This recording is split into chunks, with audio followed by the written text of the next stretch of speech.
আপনার উপর কেউ অন্যায় করছে, আপনাকে কষ্ট দিয়েছে, অপমান করেছে বা আপনার অধিকার কেড়ে নিয়েছে, মনে রাখুন জালিমের হাত থেকে হয়তো মানুষ বাঁচতে পারে, কিন্তু আল্লাহর বিচার থেকে কেউ বাঁচতে পারে না। Subscribe to my channel. জুলুম এমন একটি গুনাহ যা আল্লাহ কখনো পছন্দ করেন না। অনেক সময় আমরা দেখি অন্যায়কারী মানুষ দুনিয়াতে খুব সুখে আছে বলে মনে হয়। তখন মনে প্রশ্ন জাগে, আল্লাহ কি সব দেখছেন না?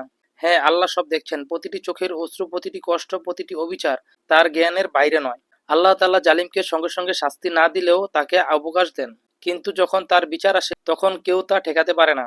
রাসূলুল্লাহ সাল্লাল্লাহু আলাইহি সাল্লাম বলেছেন, মজলুমদের দোয়া ও আল্লাহর মাঝে কোনো পর্দা থাকে না, অর্থাৎ যার উপর জুলুম করা হয়েছে তার আর্তনাদ সরাসরি আল্লাহর দরবারে পৌঁছে যায়। তাই যদি আপনি কারো দ্বারা কষ্ট পেয়ে থাকেন, হতাশ হবেন না, প্রতিশোধের আগুনে নিজেকে পুড়িয়ে ফেলবেন না।